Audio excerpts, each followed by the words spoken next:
আসসালামু আলাইকুম এভরিওয়ান, মিতুর রান্নাঘরে আপনাদের সবাইকে স্বাগতম। আশা করি আপনারা সবাই ভালো আছেন। আমিও আলহামদুলিল্লাহ ভালো আছি। আজকে আমি আপনাদের জন্য নিয়ে আসছি ছোট বাইং মাছ ভুনা, আলু দিয়ে টমেটো দিয়ে ছোট বাইং মাছ ভুনা।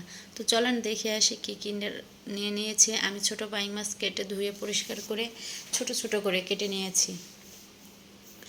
আর আমি এখানে একটা আলুও ছোট ছোট করে কেটে নিয়েছি।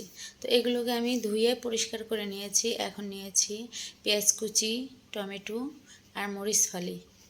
আর এই পাশে নিয়ে নিয়েছি হলুদ গুঁড়ো, মরিচ গুঁড়ো, ধনিয়া গুঁড়ো ও লবণ আর আদা রসুন। প্রথমে আমি চুলায় একটি কড়াই বসিয়ে দিয়েছি। এখন এখানে রান্নার জন্য পরিমাণ মতন তেল দিয়ে দিলাম। তেলটা গরম হওয়ার পরে এখানে আমি পেঁয়াজ কুচিগুলো দিয়ে দিলাম, মরিচ ফালিগুলো দিয়ে দিলাম। এগুলোকে আমি সুন্দর করে ভেজে নিব।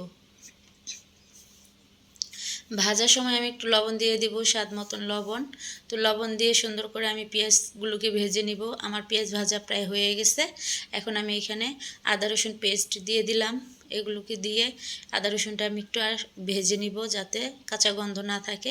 তারপর আমি ধনিয়া গুঁড়ো, হলুদ গুঁড়ো, মরিচ গুঁড়ো এগুলো দিয়ে সুন্দর করে এগুলোকে আমি নেড়ে চেড়ে তেলের সাথে মিশিয়ে নিব। এই সময় চুলার জালটা একদম কমে রাখতে হবে যাতে মশলাগুলো আমার পুড়ে না যায়। তো এখন আমি একটু পানি দিয়ে সুন্দর করে মশলাটাকে প্রায় 5 মিনিটের মতন কষিয়ে নিব যাতে মশলা থেকে কোনো গন্ধ না আসে, মশলাটা সুন্দর করে ভাজা হয়ে যায়। তো 5 মিনিট আমি খুব ভালো করে কষিয়ে নিব। এখন আমার মশলাটা প্রায় কষানো হয়ে গেছে, তাই আমি টমেটোটি দিয়ে দিব। টমেটোটা দিয়ে মশলার সাথে সুন্দর করে নেড়ে চেড়ে নিব। আর এখন আমি আবার আমার কেটে রাখা বাইং মাছগুলো দিয়ে দিব। আমি বাইং মাছগুলো ছোট বাইং মাছ আনলে এরকম ছোট ছোট করে কেটে নিই, কারণ এইভাবে কাটলে মাছটা খেতে খুবই মজা হয়। আর আমি মাছটাকে মশলার সাথে 2-3 মিনিট ভালো করে কষিয়ে নিব। আমার মাছ কষানো প্রায় হয়ে গেছে। এখন আমি কেটে রাখা আলুগুলো দিয়ে দিব। আলুগুলোকেও আমি ছোট ছোট পিসেস করে কেটে নিয়েছি। এখন এগুলো একসাথে নেড়েচেড়ে ভালো করে একটা ঢাকনা দিয়ে প্রায় 5 মিনিটের মতন কষিয়ে নিব। আমার কষানো প্রায় হয়ে গেছে।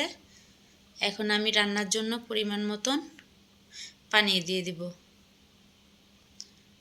পানিটা দিয়ে ভালো করে নেড়েচেড়ে একটা ঢাকনার সাহায্যে প্রায় বলক আসার পর্যন্ত আমি অপেক্ষা করব।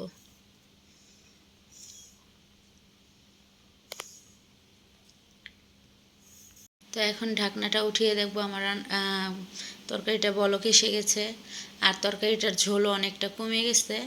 তো এখন আমি আর একটু নেড়ে চেড়ে দিব যাতে নিচ দিয়ে লেগে না যায়। তো আমার তরকারিটা প্রায় হয়ে আসছে। এই সময় আমি একটু শুকনো খোলায় জিরা টেলে নিব। ভাজা জিরার গুঁড়িটা দিলে অনেক মজা হয় এই তরকারিটায়। তো আমি জিরাটা বেটে নিলাম। বেটে নামানোর আগে আমি ভাজা জিরার গুঁড়ো দিয়ে দিলাম। দিয়ে এগুলোকে সুন্দর করে নেড়ে চেড়ে নিব। দেখেন আমার রান্নাটা প্রায় কমপ্লিট। আমি ঝোল রাখবো না, এরকম মাখা মাখা ঝোল রাখবো। আমার রান্নাটা হয়ে গেছে। দেখতে কতটা কালারফুল মনে হচ্ছে। তো আমার মতন যারা এইভাবে তরকারি খেতে পছন্দ করেন, বাইং মাছ ভুনাটা পছন্দ করেন, অবশ্যই আমাকে জানাবেন। আর দেখেন আমার তরকারিটা কতটা লোভনীয় মনে হচ্ছে। সত্যি এইভাবে রান্নালে অসাধারণ লাগে খেতে।